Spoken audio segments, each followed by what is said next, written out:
Halloween is coming and you want some quick scares and fun games for a party. No, ain't no party like a Diddy party, so.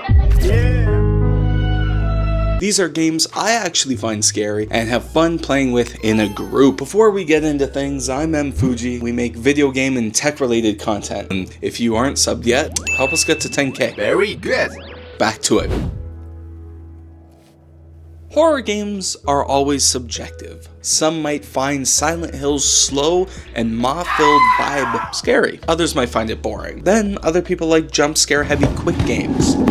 I told you we needed more glitter. I've put together a list of games that are both. That way you and your friends won't get bored while you're playing during your Halloween party. And the first one is Lethal Company. I know, stick with me. The games do get scarier as we go. You and your crew travel to distant moons to collect junk. You bring it back to your ship and eventually deposit it to an ominous being behind a huge wall.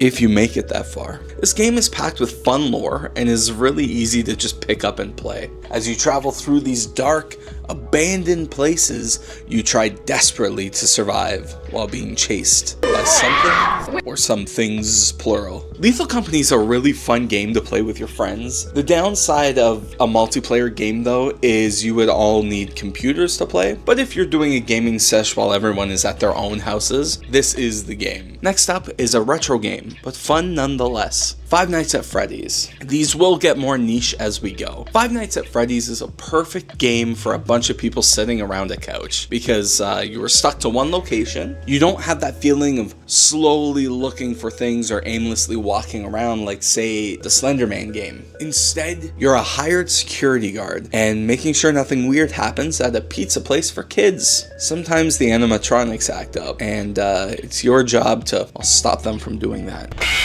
You and your friends all sit around on the couch, checking security cameras, trying to listen to what one of your friends is saying while the other one is screaming at you to do something completely different. This game gets intense, and it's relatively quick too, so if you do survive, you'll have fun doing it. Next in line is a scary puzzle classic, Resident Evil 7, where they return to their horror roots. This game is completely beatable within a few hours, which is nice, but some of those boss battles and jump scares will really have you on the edge of your seat. I like to play the 15-minute trade-out rule, where every 15 minutes you pass the controller down the couch. It's just something to do. As Ethan Winters, you're looking for your missing wife Mia on the Baker Estate, deep in the south of America. Keep your ammo, because you never know when you'll find another bullet. Oh, you have to manage health and storage, so have fun. Okay, I hear what you're saying. I've heard of all these games before, whatever, they're like regular horror games. Well, let me introduce you to the fourth game on our list. Japan's stigmatized properties. You and your friends need to examine a property for anomalies, for changes that may occur. Though it's not jump scare filled, the puzzles are really fun and the arguments that you can get in with your friends over whether or not something has changed on frame is really enjoyable. There are only a limited number of wrong guesses you can make before you are dealt with, so make sure you and your friends pay attention. And speaking of paying attention, game number 5 has to be No, I'm Not a Human.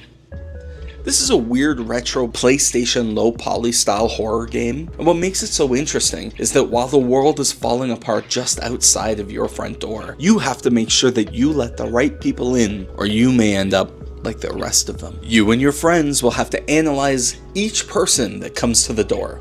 Are they human? Are they creatures? Are they normal?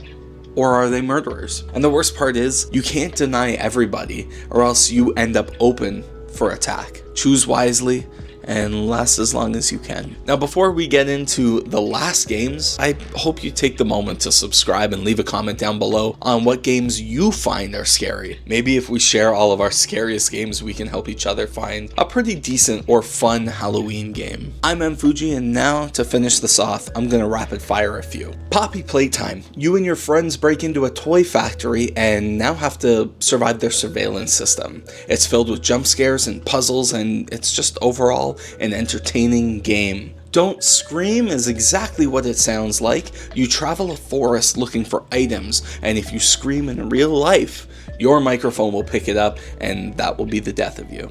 So set the microphone in the middle of the table and hope none of your friends speak louder than a whisper. You might get jump scared. I don't know. The mortuary assistant. As a mortuary assistant, you are responsible for staying overnight and dealing with the bodies. But there's just one problem. One of them is possessed, and you don't know what they'll do if they get to you. So work with your friends to exorcise the demons. And last on this list, chicken feed. I can't describe this. You're in like a chicken area. Testing facility? Well, you just need to run. Get out. And that's it. So, hey everybody, I hope you enjoyed this list.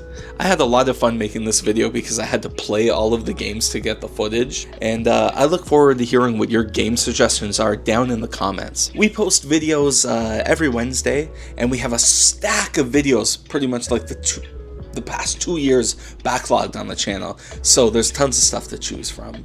I'm Fuji. Stay tuned, stay subscribed, and I'll see you next week. Bye. Hey, Subscribe. hey, you know, subscribe. Please.